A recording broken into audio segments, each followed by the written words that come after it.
Bienvenidos, queridos amigos, a este encuentro en el que queremos destacar nuestra fe católica, rostros de fe. Queremos llegar a sus hogares con un mensaje que nos invite a todos a acercarnos mucho más al Señor, a vivir más de acuerdo con su palabra, como veníamos meditando, y sobre todo a trabajar por la extensión del reino de Dios, para que el Señor sea conocido y amado por todos. Por eso en este día vamos a tener varios aspectos a desarrollar en este programa. El primero es que estamos en el mes de octubre, que es el mes del Santo Rosario. El segundo, que también es el mes de las misiones, y vale la pena reflexionar sobre la misión de la Iglesia.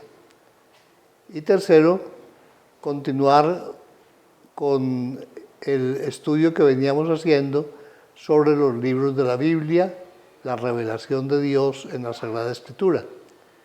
De manera que vamos, queridos hermanos, a tocar estos temas tan importantes y tan cercanos a nuestra fe en el día de hoy. Me da muchísimo gusto estar hoy con Monseñor Iván y con todo este equipo técnico de Ruralin que quiere llevarnos a ustedes a través de este canal Safari para crecer en la fe y en el conocimiento de nuestra Iglesia Católica. Como Monseñor les dijo, vamos a tocar estos tres temas y vamos a empezar por uno que es muy importante, como es el mes de las misiones. No se les olvide que tenemos una misión muy grande. La primera, pedir al Señor que mande muchos obreros a su mies. Es clarísimo el mandato de Jesús. La mies es abundante, los obreros son pocos. Y en este mes de las misiones vamos a pedir especialmente que nos mande muchas vocaciones sacerdotales y religiosas y laicos comprometidos que quieran ir al mundo entero. También es importante saber que todos nosotros tenemos, diríamos nosotros, el compromiso con la misión. Y uno de los compromisos grandes es, primero, la oración. Ustedes han escuchado muchísimas veces que los misioneros se sostienen en estos lugares difíciles, si así lo podemos llamar nosotros, justamente por la oración de tantos y de tantas que con tanto cariño ofrecen al Señor su sacrificio y su oración para que Dios sea conocido y amado.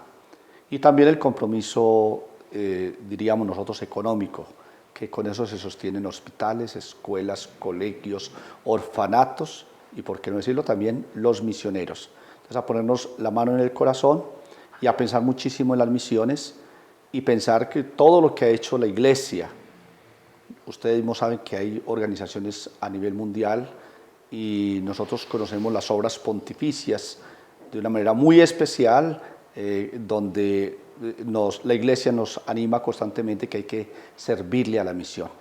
Que no nos quedemos solamente en un mes muy lindo, donde nosotros decimos, sí, tan lindo que es el mes de las misiones, sino que lo vamos nosotros concretando con obras que se demuestren que amamos la misión. Si a nosotros ha llegado, diríamos nosotros, la semilla del verbo, también nosotros tenemos que procurar que esa semilla no se muera en nosotros, sino que muera para que dé vida y que otros hermanos también conozcan a Dios. Seguir animando la misión, seguir trabajando. Antiguamente era prácticamente una competencia entre los pueblos, hablo aquí del oriente antioqueño, donde se notaba en ese mes misionero el trabajo fuerte y la alegría para que Dios fuera conocido y amado. Creo que hemos menguado, hemos bajado un poco, pero hay que volver nuevamente. Hay que pedirle al Señor que nos dé esa gracia. Y vamos a pedirle al Señor que de lo fuerte de la misión también sea la oración. Por eso la Iglesia, cuando nos habla del mes de las misiones, nos habla también del mes del Santo Rosario. Monseñor nos va a hablar un poquitico de todos estos misterios que nosotros contemplamos en el Santo Rosario y nos va a hablar también de la importancia del rezo, que antiguamente en ningún hogar faltaba el rosario en la mañana y en la tarde. Nosotros cuando caminábamos temprano, uno escuchaba diríamos nosotros en palabras nuestras, el cuchicheo de la gente, rezando el Santo Rosario, cantándole, y todas las familias se preocupaban porque unidos se rezara el Santo Rosario. Tanto así que había cosas tan particulares como las que nosotros conocemos. Familia que reza unida, permanece unida, tiene más vida, tiene comida. Cuando nos dormíamos rezando el rosario nos cantaban. El diablo en las orejas le está diciendo, no reces el rosario, siga durmiendo. Pero la familia se preocupaba muchísimo. Y quiero que Monseñor nos cuente de todos estos misterios que nosotros contemplamos y vean ustedes un poco la grandeza que a través de todos estos santos nos han mostrado lo maravilloso que es el Santo Rosario. Sí, hasta ahora, hace poco, el Santo Rosario costaba de 150 casas, 150 Ave Marías, porque eran 3 series de misterios de 50 Ave Marías cada uno. ¿De dónde surgió esos 150? Recuerden que la Biblia tiene 150 salmos y que los clérigos, sacerdotes, diáconos, obispos, debían todos los días de recitar el oficio, que llama así, el oficio divino, hoy se llama la liturgia de las horas, y lo hacían en diferentes horas del día. Y eso se llamaba entonces el rezo del oficio divino. Pero los laicos no tenían acceso, primero porque mucha gente no sabía leer, y segundo porque era como un privilegio de los consagrados el poder celebrar esas horas del oficio. Entonces, Santo Domingo de Guzmán, que es un sacerdote predicador español que fundó la compañía o la comunidad mejor de los dominicos, los padres dominicos, o que llama también la orden de predicadores, porque esa fue su idea inicial, ser predicadores de la palabra. Entonces se inventó el Santo Rosario para que los fieles, los laicos, pudieran como tener también esos mismos espacios de oración con 150 Ave Marías en representación de los 150 salmos de la Biblia. Y se determinó que fueran 3 series de misterios. Los misterios gozosos, que se refieren a la infancia del Señor, el anuncio, la visitación, el nacimiento, la presentación y la pérdida del templo. Los misterios dolorosos, que tienen que ver con la pasión y muerte del Señor, desde la oración en el huerto hasta su muerte afrentosa en la cruz. Y los misterios gloriosos, que tienen que ver ya con la gloria, que se inicia con la resurrección, la ascensión, el envío del Espíritu Santo y el final feliz de la Santísima Virgen, proclamada primero asunta al cielo y después proclamada reina de todo lo creado. Así se mantuvo durante muchos siglos la fe cristiana con el rezo del Santo Rosario en los 150 Ave Marías. El Papa Juan Pablo II hizo una reforma del Santo Rosario, ahora en su pontificado reciente, en los años 80, que fue introducir otra serie de misterios para que quedaran ya 200 Aves Marías. Entonces se introdujo los misterios luminosos, que tienen que ver con misterios propios de la vida del Señor, de su actividad apostólica, de su trabajo misionero. Los misterios luminosos que ya conocemos bien, que ya todos nos aprendimos, la resurrección, la ascensión, el bautismo de Jesús en el Jordán, la manifestación en las bodas de Caná, el anuncio del reino, que fue la predicación que Jesús realizó, y luego la transfiguración, un momento muy importante en la vida de los apóstoles, y la institución de la Eucaristía como el sacramento cumbre de la vida cristiana. Con esos 200 Aves Marías, con esos 20 misterios, vamos recorriendo la vida del Señor, meditando, descubriendo todo lo que el Señor nos quiere dar a conocer a través de esa meditación y a la vez alabando a la Santísima Virgen María como reina de todo lo creado. Por eso la invitación es a que no decaigamos en la devoción del Santo Rosario. En el templo, ustedes ven, estamos rezando prácticamente antes de todas las Eucaristías y llega siempre un grupito de personas que oran con el sacerdote o con el diácono o con el seminarista el rezo del rosario, y es una fuente inagotable de bendiciones. La familia que reza unida, decía el padre Guillermo ahora, permanece unida. Y es verdad, la unión de la familia se realiza mucho a través del Santo Rosario, porque pues la gente no tiene tampoco mucha capacidad y tiempo para hacer otras actividades de tipo de meditación o reflexión. Pero con el Santo Rosario, que es breve, que es corto y que nos permite tener un momentico de meditación, pues podemos alabar y bendecir mucho al Señor. La invitación entonces, queridos amigos, es a que mantengamos viva la tradición del Santo Rosario en la familia y a que mantengamos siempre ese ardor misionero que el Rosario también nos ayuda a cultivar, de tal manera que seamos verdaderos misioneros de Cristo. Después de meditar los misterios en nuestro corazón, los damos a conocer a otros mediante la enseñanza de la fe.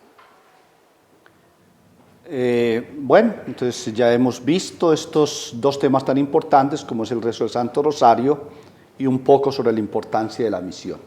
Qué bueno que nos comprometamos, ser buenos misioneros, orantes, y que no falte en nuestras familias el rezo del Santo Rosario. Tan importante, que usted mismo lo sabe, que se compone de Padre Nuestro, de las 10 Ave Marías, del Gloria.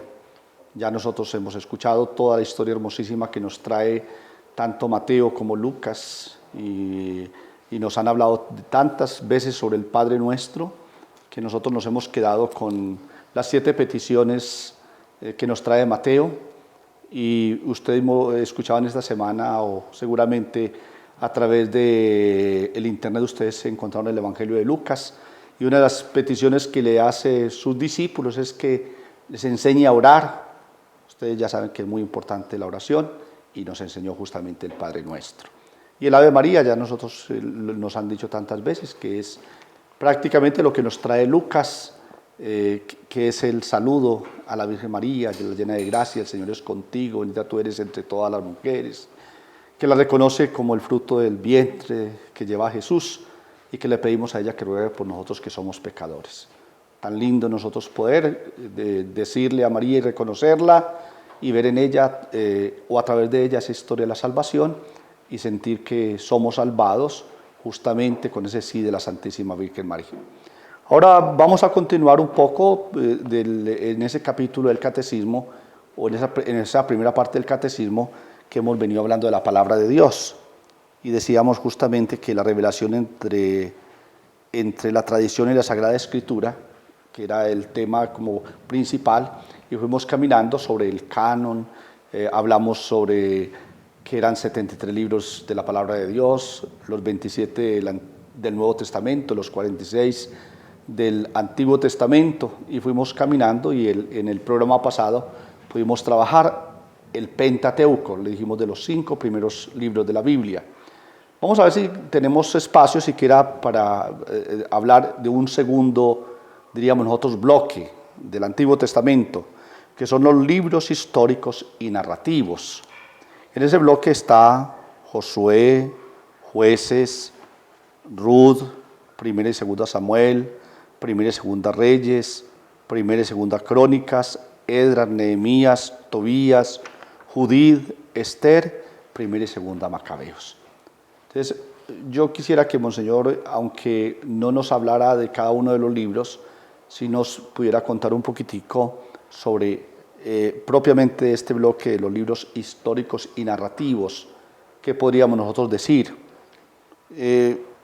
A nosotros nos han dicho que los libros históricos nos transmiten la historia del pueblo elegido, de esa relación con Dios, de esas etapas que vivió, ese itinerario que vivió en el camino. Nosotros siempre sabemos que todos tenemos una tierra prometida. Para el Antiguo Testamento era una tierra que emana leche y miel, para nosotros creemos que es el cielo. Pero quisiera que Monseñor, que es experto en Sagradas Escrituras, nos pudiera hablar un poco sobre este bloque del Antiguo Testamento. Sí, claro, como venía diciendo el padre Guillermo, se llama bloque de libros históricos o narrativos. Como su nombre lo indica, están narrando historia, la historia del pueblo de Israel. ¿Cuál es el pueblo de Israel? El pueblo que Dios escogió en Egipto, se lo llevó por el desierto para darle una tierra prometida en Canaán, y durante todo ese trayecto se nos narran muchos acontecimientos, muchas situaciones que vivió el pueblo. Por eso del Pentateuco inicial, de los 5 libros primeros, el más importante es el Éxodo, indudablemente. El Éxodo recoge sobre todo la alianza de Dios con su pueblo. Y ese caminar por el desierto los llevó a que se familiarizaran mucho más con Dios, con el verdadero Dios.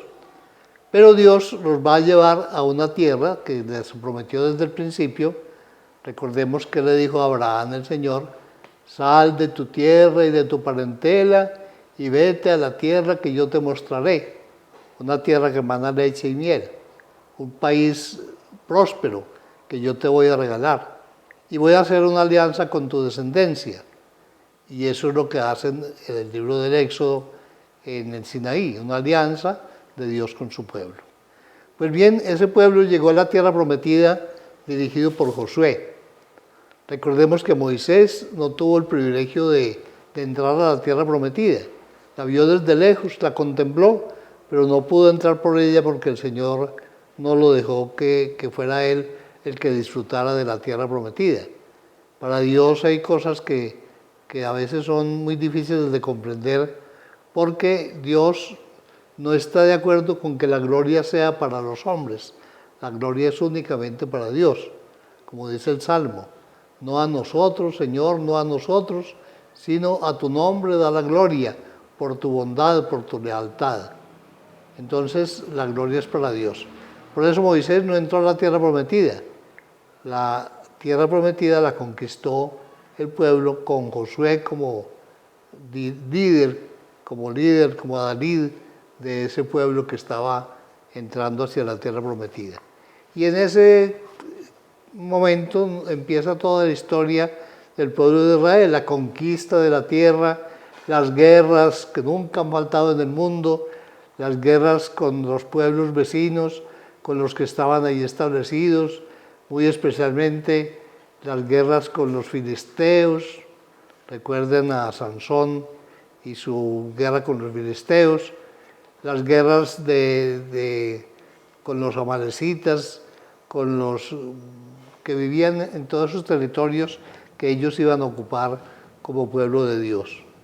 Y en esos libros históricos se nos muestran todas esas guerras, todas esas situaciones de conflicto y toda la organización que se le iba dando al pueblo. Hay unos que son jueces. Antes de haber reyes había jueces. ¿Como quiénes? Como Sansón, como Jefté, como Gedeón, como Samuel. El más importante de todos fue Samuel. El más conocido tal vez para nosotros es Sansón, por aquello de su fuerza. De esa historia de esos personajes nos hablan estos libros de Samuel y libros de los reyes, lo mismo que el libro de las crónicas. Y después viene la monarquía en Israel. Hasta ahora el pueblo era dirigido por unos personajes que Dios escogió, que llamamos jueces. Pero el pueblo pidió un rey, nosotros queremos un rey. Samuel les dijo: ¿pero para qué quieren un rey? Un rey lo que hace es ponerlo a pagar impuestos, a ir a sus ejércitos, a llevarse a las muchachas para el palacio para que sirvan a los comensales, etc. ¿Para qué quieren un rey? Y nosotros queremos rey, decía el pueblo. hasta que Dios le dijo a Samuel, bueno, nómbrele un rey, y le nombró a Saúl, y después a David, que fue el gran rey de Israel, lo mismo que Salomón y sus descendientes. Pero el más importante de todos los reyes de Israel fue David. Pues de la historia de David se nos habla en todos estos libros de las crónicas, en los libros de los reyes, todo lo que David hizo en favor del pueblo. Ese es como el contenido básico de los libros históricos.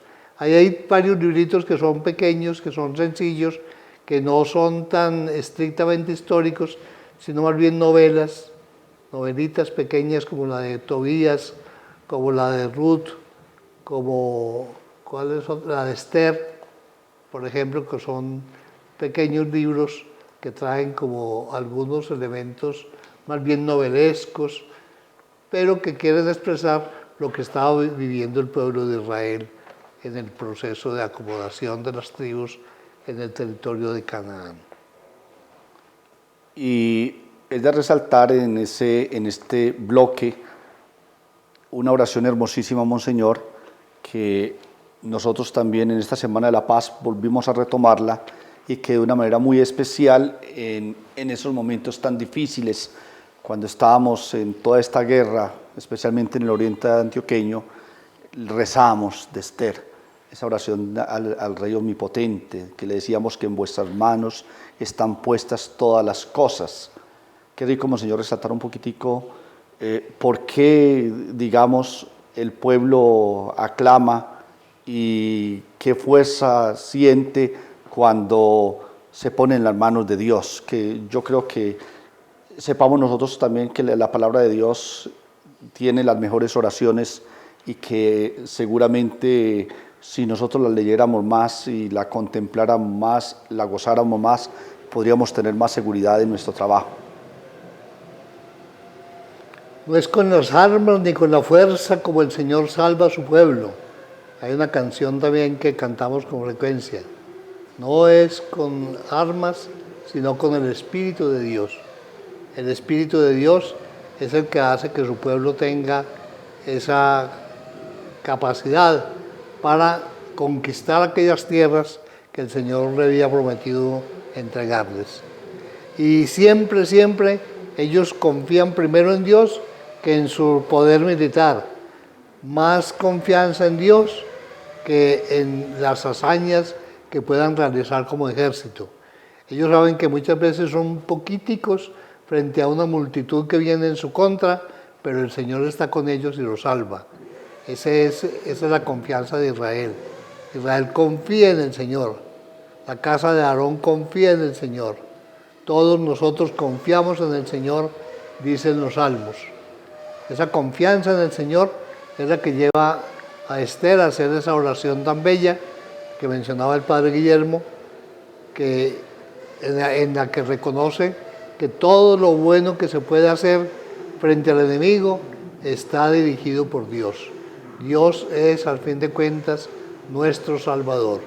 Como dice el Salmo 118 bellamente, el Señor es mi roca, mi fuerza, mi Salvador, mi Dios. Por eso yo te amo, Señor, tú eres mi fortaleza. Ese sentido de reconocer a Dios como el dueño y el Señor de la historia estuvo muy bien desarrollado en estos libros históricos y narrativos de los que hemos estado hablando.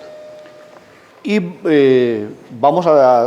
creo que no alcanzamos a hablar de este otro bloque o este último bloque del Antiguo Testamento, seguramente nos llevará parte del otro programa, pero a lo menos vamos a decirles de qué se trata, que es el hermoso libro, el hermoso bloque de los libros sapienciales y proféticos, que ahí nosotros tenemos los 150 salmos que decimos nosotros que es del rey David, pero sabemos que seguramente muchos más Dios inspira a los hombres. Tenemos el hermoso libro de Job, tenemos otros libros también hermosísimos como los Proverbios, el Eclesiastés o el Coelet, el Cantar de los Cantares, el Eclesiástico o Siráside, que así se llama, y el libro de la Sabiduría. Más o menos con esto terminamos ese bloque del Antiguo Testamento. Pero también sería muy bueno, ahorita Monseñor resaltaba sobre la importancia de los 150 salmos, que de manera muy especial los religiosos tenemos lo que llamamos nosotros el salterio y las diferentes horas del día. Y de manera muy especial los monjes tienen todas las horas, diríamos nosotros, ocupadas con los maitines, el oficio de lectura, laudes, hora intermedia, hora tercia, hora nona, vísperas y completas, donde vamos y van caminando con la palabra de Dios, pero también en compañía de los salmos y de muchas oraciones más. Sería bueno, Monseñor, si podemos hacer una pequeña introducción sobre este bloque de los libros sapienciales. Este bloque de los sapienciales se llama así porque sapiencia en latín quiere decir sabiduría. Es un bloque de libros de sabiduría. Así podríamos llamarlos nosotros, los libros de la sabiduría. Aunque hay uno que se llama propiamente de la sabiduría y que es de los más recientes al Nuevo Testamento, todos esos están dando enseñanzas de sabiduría. Es decir, prácticamente son libros de reflexión, donde se hacen una serie de reflexiones que permiten conocer más a Dios y cómo Dios participa su inteligencia, su conocimiento, su sabiduría a los hombres. Entonces ahí están los que mencionaba el padre Guillermo. Especialmente mencionemos como los más importantes de ahí los salmos, 150 salmos, hermosas oraciones. Hay salmos de toda clase, hay salmos de petición, hay salmos de acción de gracias, hay salmos de bendición, hay salmos que piden la ayuda de Dios para las situaciones más difíciles. Los salmos nos sirven a nosotros en todo momento para la oración. No es que los sacerdotes tengamos exclusividad sobre la oración con los salmos. Toda la gente podría aprovechar muy bien el rezo de los salmos para sus oraciones. Por ejemplo, cuando la gente dice, a mí me gusta rezar el Salmo 91, es porque allí se habla del Señor que está pendiente de nuestras dificultades. O cuando uno quiere rezar un salmo de acción de gracias o de bendición, entonces canta algunos salmos que están ahí expresando ese deseo de dar gracias al Señor porque es bueno, porque es eterna su misericordia. Los salmos son entonces el libro más importante de este bloque, pero además están el libro del Eclesiástico y del Eclesiastés, dos libros de pura sabiduría. Eclesiástico y Eclesiastés no se pueden confundir, son dos distintos temas que se tratan en ellos y son distintos los autores y distintas las épocas en que surgieron. Está también el libro de la sabiduría y uno muy hermoso que es una novela de amor, así se puede llamar, una novela de amor, que es el libro del Cantar de los Cantares, la relación de la novia que busca a su novio y que se encuentran y viven un amor profundo, un amor verdaderamente esponsal. Ese libro del Cantar de los Cantares es un pequeño librito que vale la pena leer para entender cómo es el amor de Dios para con su pueblo, el amor de Dios para con nosotros, los que estamos más cercanos a Él. Nos damos cuenta que, como les hemos venido diciendo, tenemos, decía un profesor en el seminario, oro en polvo, y a través del catecismo nos va guiando cómo nosotros podemos llegar. Así que sigamos aprovechando este magnífico programa de Rostros de Fe, que vamos a tratar de seguir llegando a ustedes de manera continua, semana tras semana, para que todos conozcamos a Dios, lo amemos más y hagamos de nuestras familias familias nuevas. Les deseamos un feliz y bendecido día y un agradecimiento muy especial a Safari Televisión y también a todos los que apoyan nuestra parroquia El Sagrado Corazón. Dios los bendiga.